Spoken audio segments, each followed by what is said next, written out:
নির্বাচন কমিশন গঠনে নাম সুপারিশ করবে জাতীয় সাংবিধানিক কাউন্সিল বা এনসিসি। একই সাথে এনসিসির সিদ্ধান্ত ছাড়া রাষ্ট্রপতি জরুরি অবস্থা জারি করতে পারবেন না। সংবিধান সংস্কার কমিশনের চূড়ান্ত প্রতিবেদনে এই এনসিসি গঠনের সুপারিশ করা হয়েছে। এছাড়া ভোটাধিকারকে মৌলিক অধিকার হিসেবে স্বীকৃতি দেয়া ও নিম্নকক্ষের সদস্য তার দলের বিপক্ষে ভোট দিতে পারবে বলে প্রস্তাব করা হয়।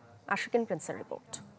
ইলেকট্রা রেফ্রিজারেটর, খাবার তাজা তো জীবন তাজা। ইলেকট্রা, ফ্রিজের রাজা। রাষ্ট্র পরিচালনার গুরুত্বপূর্ণ দলিল সংবিধান। বাংলাদেশের বিদ্যমান সংবিধানকে বিভিন্ন সময় প্রয়োজনে অপ্রয়োজনে কিংবা দলীয় স্বার্থে সংশোধন করা হয়েছে। তবে গেল বছরের 5 আগস্ট রাজনৈতিক পট পরিবর্তনের পর সংবিধান সংস্কার কমিশন গঠন করা হয়। এই কমিশন এরই মধ্যে তাদের পূর্ণাঙ্গ প্রতিবেদন জমা দিয়েছে, যেখানে সংবিধানে বিভিন্ন বিষয় অন্তর্ভুক্তি এবং বাতিলের সুপারিশ করা হয়েছে। এর ইতিবাচক নেতিবাচক দিকগুলো নতুন বিষয় হিসেবে এসেছে দ্বিকক্ষ বিশিষ্ট আইনসভা গঠনের কথা। নিম্নকক্ষ গঠিত হবে 400 আসন নিয়ে, আর উচ্চকক্ষ হবে 105 সদস্যের। উভয় কক্ষের মেয়াদ হবে 4 বছর।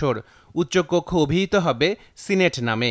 নিম্নকক্ষ ভেঙে গেলে উচ্চকক্ষও ভেঙে যাবে। আইন প্রণয়নের প্রস্তাব করার ক্ষমতা থাকবে না উচ্চকক্ষের।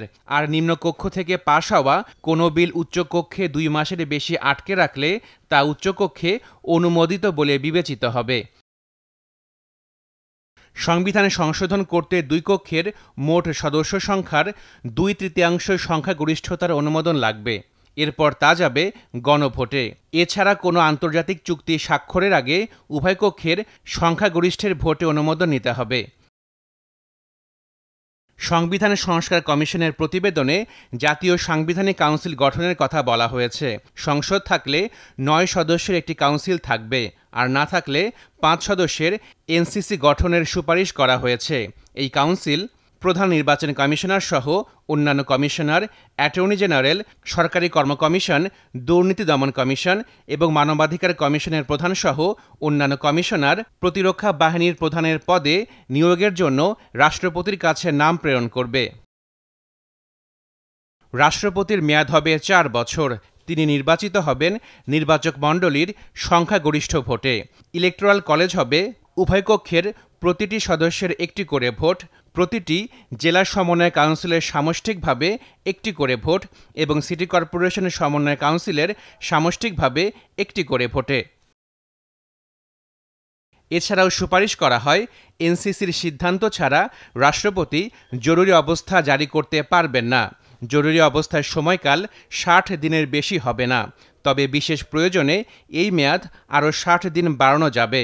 এ সময় জরুরি অবস্থা বলবৎ থাকাকালীন সাংবিধানিকভাবে স্বীকৃত নাগরিকদের কোনো অধিকার রদ বা স্থগিত করা যাবে না।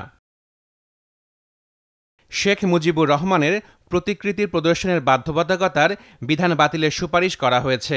এছাড়া সংবিধান বাতিল, স্থগিতকরণ, সংবিধানের মৌলিক বিধানাবলী সংশোধন অযোগ্য এমন অনুচ্ছেদ বাতিলের প্রস্তাবও করা হয়েছে। খাদ্য, শিক্ষা, চিকিৎসা, বাসস্থান, ইন্টারনেট প্রাপ্তি, তথ্য পাওয়া, ভোটাধিকার, রাষ্ট্র পরিচালনায় অংশগ্রহণ, গোপনীয়তা রক্ষা, ভোক্তা সুরক্ষা, শিশু উন্নয়ন, বিজ্ঞান, ভবিষ্যৎ প্রজন্মের অধিকার মৌলিক অধিকার হিসেবে অন্তর্ভুক্তি করার সুপারিশ করা হয়েছে। রাষ্ট্রের সংজ্ঞা পরিবর্তনের সুপারিশও করেছে সংবিধান সংস্কার commission. Ashikin Prince, channel 24, Dhaka.